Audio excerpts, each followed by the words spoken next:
analisar algumas questões aí que eu trouxe aí sobre os assuntos aí, que já caíram, né? Ou em vestibulares, universidades, já caíram, né? Em outros concursos aí. Tranquilo até aqui, pessoal? Tá alguma coisa aí que passou aí, que não ficou claro? Vocês querem colocar? Vou seguir adiante, tá? Vamos lá. Então, com base em seu conhecimento, vamos ler primeiro aqui, né? Paraná, lá do Paraná, essa questão, né? Essa é uma universidade estadual, acredito que seja de Maringá. Vamos lá. Com base em seus conhecimentos sobre as camadas da Terra, é possível afirmar que A. O núcleo interno da Terra é sólido e composto de níquel e ferro. Nós acabamos de falar há pouco ali, né? Aí, questão de concurso, né? O manto é constituído de níquel e ferro. Divide-se em manto superior e manto inferior. Bom, já contradiz a, né? Então, então, isso também é muito importante, gente. Quando a gente vai analisar uma questão, a gente tem que já ir eliminando, né? Então, nessa parte aí, é claro que pode ser que o manto também seja constituído de níquel e ferro, mas são informações aí que a gente tem que, né, sempre questionar, né?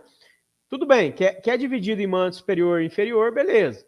Mas, ó, falou que é constituído de níquel e ferro. Então, nós não foi falado disso, né? Sobre isso. Então, a gente viu que tem partes que ele é mais... que ele é um pouco mais pastoso, mas não falou que é composto de níquel e ferro, né?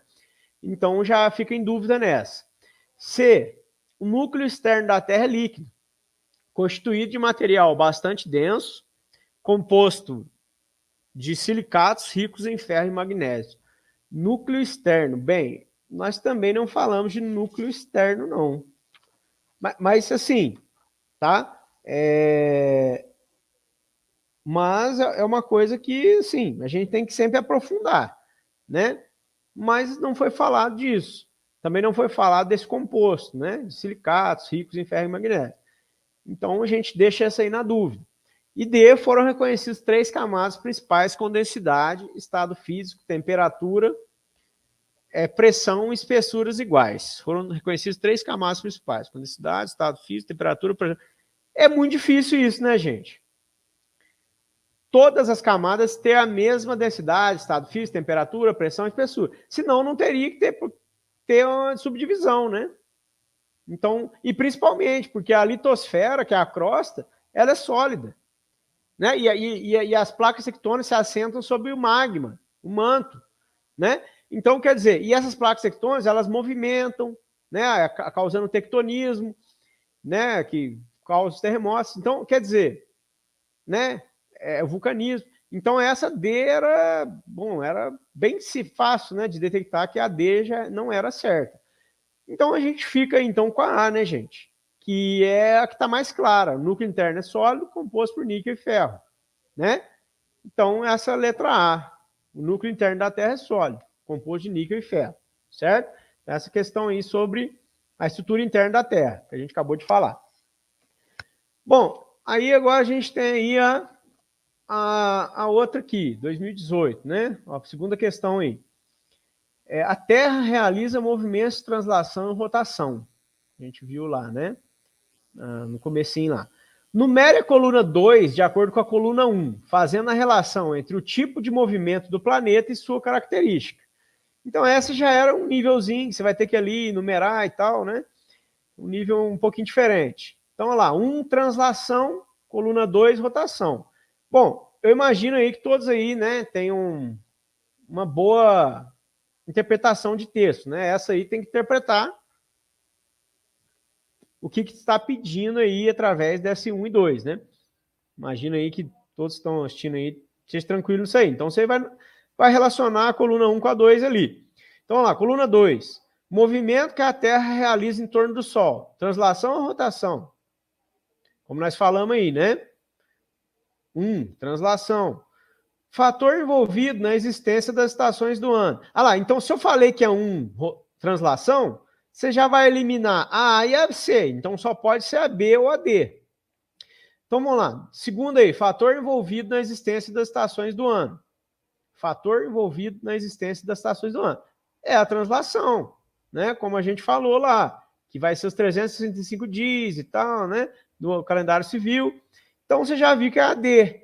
Mas vamos continuar aí. Movimento, para prova real, né? Responsável pela existência alternada de dias e noites. Rotação, né? 2. Então, olha lá. 1, 2, AD. Movimento que a Terra realiza em torno do seu próprio eixo. Olha lá, 2, 1, 2, 2. Né? Em torno do seu próprio eixo, rotação. E, por fim, é translação na última aí. Duração aproximada é de cerca de 365 dias, que é a translação 1. Então, é 1, 1, 2, 2 e 1. Então, é a resposta a letra D, a sequência aí, 1, 1, 2, 2 e 1. Então, essa aí também, pessoal, bem tranquila. Se tiver tranquilo aí que é translação e rotação, ó, é a resposta certa na certa, né? Não tem erro essa aí, né? É bem verificável aí, não dá margem para dúvida nenhuma, né? Bom, então só erra mesmo quem não tiver bem claro o que é translação e rotação, né? Mas acredito que aí que a maioria aí vai estar tranquilo nisso aí. Bom, vamos lá para a próxima aí, então. CESP, tá? 2021, recente aí. Sobre tempo geológico. O tempo geológico foi desenvolvido pelos geólogos para se estudar a formação da Terra e sua evolução, a partir de uma escala temporal de bilhões e milhões de anos, como a gente falou ali. A esse respeito, é correto afirmar que éon representa o maior intervalo de tempo geológico. Então, lá é os éons, né? As rochas se formaram na era Cenozoica. C. O resfriamento da Terra ocorreu no período quaternário. D. A rocha formada pelo magma é denominada sedimentar. E E. Os primeiros seres vivos surgiram no ambiente terrestre. Então, pessoal, essa é o seguinte. Essa questão, ela interrelacionou muitas informações aí. Como, por exemplo, a D aí, a questão de rochas magmáticas, sedimentares, coisas que a gente não estudou ainda, né? Aí você pega resfriamento da Terra, período quaternário, você pega, né, a questão da era cenozoica, o que é um éon, né? Representa o maior intervalo de tempo geológico. Então, realmente, essa questão, para respondê-la, a gente, né, tem que recorrer a um estudo mais aprofundado de algumas coisas. Essa questão, eu acredito que de longe ela é a mais difícil dessas que a gente estudou. Então, para a gente entender essa questão, nós vamos voltar aqui, ó. Voltar aqui, ó. Aqui nem tem os éons. Aqui nessa tabelinha nem está mostrando os éons, mas se eu abrir uma outra aqui para vocês verem, deixa eu abrir. Olha só. Quem está acompanhando comigo aí vai ver aí, ó. Então, nós temos uma tabelinha aí das eras, do tempo geológico, a escala do tempo geológico. Então, a gente pegar lá no começo, lá, ó, criptozoico, radianos, mais antigos, ó, arcaico, proterozoico, né? Primeiro surgimento dos primeiros fósseis, ausência de qualquer registro geológico, primeiros microfósseis, tal, inequívocos. Então, a gente vai lá no comecinho, lá, criptozoico. Depois a gente vai ter um grandão aqui, o fanerozoico, aí vão começar a surgir, né, seres vivos e tal, e répteis, anfíbios, tal. Então, é bom estudar isso aqui. Só que, de cara, a gente já vê aqui, ó, éon. Então, você não precisa aprofundar muito, para você saber que o éon é a maior escala aqui, né? O éon. Então, nós temos lá o período pré-cambriano e o cambriano, mas aí nós temos os dois éons aqui, ó. Então, depois você vem aqui eras, períodos, épocas e tal, né? Até chegar aqui nos primeiros hominídeos e tal, a civilização humana, né? Que a gente viu lá os 35 segundos.